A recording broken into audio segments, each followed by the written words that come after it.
గుజరాత్ రాష్ట్రంలో ప్రజలు, టూరిస్టులు తరచుగా సందర్శించే ప్రదేశాల్లో సోమనాథ్ ఒకటి.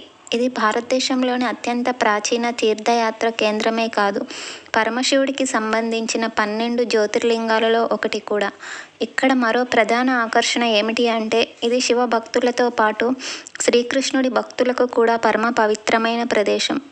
సోమనాథ్ ఆలయానికి 1 కిలోమీటర్ దూరంలో ఉన్న తీర్థయాత్ర పట్టణం త్రివేణి ఘాట్. సోమనాథ్ రైల్వే స్టేషన్ నుండి ఇక్కడికి 2 కిలోమీటర్ల దూరం. సోమనాథ్లోని అత్యంత పవిత్రమైన ప్రధాన పుణ్యక్షేత్రాల్లో ఒకటైన త్రివేణి ఘాట్ సోమనాథ్ బీచ్కి దగ్గరలో ఉంటుంది.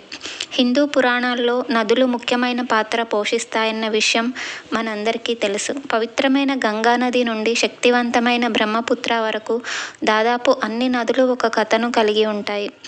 సోమనాథ్లోని త్రివేణి ఘాట్ కూడా వాటిలో ఒకటి. ఇక్కడ హిరణ్, కపిల, సరస్వతి నదులు అరేబియన్ సముద్రంలో కలుస్తాయి.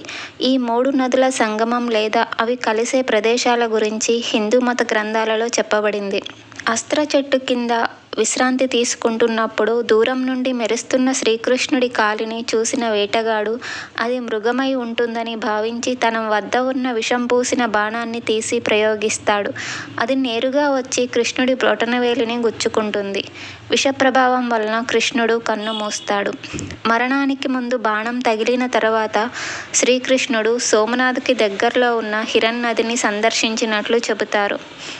దీనిని 5 పంచాయతీల విలీనం అంటారు. హిరణ్ నది వద్ద ఇప్పటికీ శ్రీకృష్ణుడి పాదముద్రలు ఉంటాయి.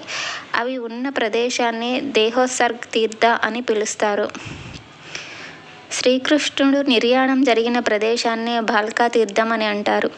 ఈ ఆలయాన్ని చాలామంది భక్తులు సందర్శిస్తారు.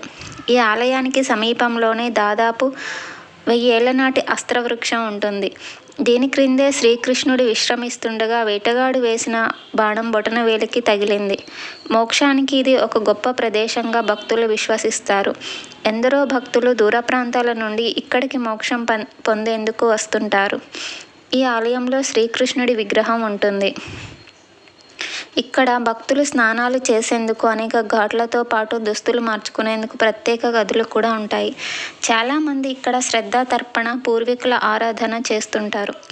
నీటి కొరత కారణంగా ఇక్కడ ఒక చిన్న జలాశయం నిర్మించారు. ఇది ఎప్పుడూ ఈ నదిని నిండుగా ఉండేలా చేస్తుంది. సముద్రంలోకి నదులు సంగమం అయ్యే ప్రదేశానికి బోటింగ్ ద్వారా వెళ్ళవచ్చు. ఇది నిజంగా ఎంతో ప్రత్యేకమైన అనుభవాన్ని యాత్రికులకు అందిస్తుంది. హిందువులు సోమనాథ్ సందర్శనను ఒక భాగ్యంగా భావిస్తారు. శివుడు, శ్రీకృష్ణుడి పవిత్ర పుణ్యక్షేత్రాలను ఒకే చోట సందర్శించడం ఇక్కడ ప్రత్యేకత. తీర్థయాత్రలకు సమయం, సందర్భం అనుకూలించాలి అంటారు కదా. మీరు సోమనాథ్ సందర్శనకు వెళ్ళాలి అనుకుంటే మాత్రం అక్టోబర్ నుండి మార్చి మధ్యకాలం ఉత్తమమైన సమయంగా చెప్పవచ్చు. జునాగఢ్ మరియు వెరావల్ నుండి సోమనాథ్కి సులభంగా చేరుకోవచ్చు.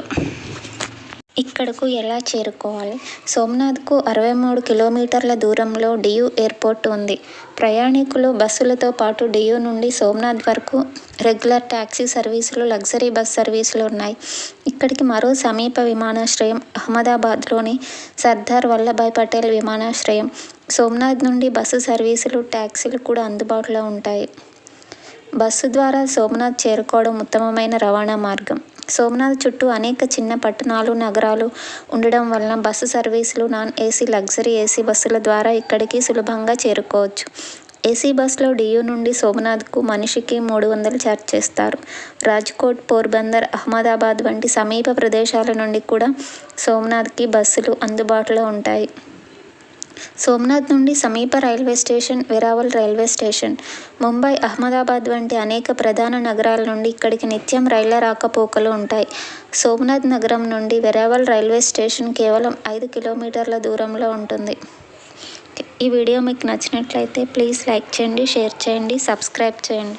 Thank you for watching.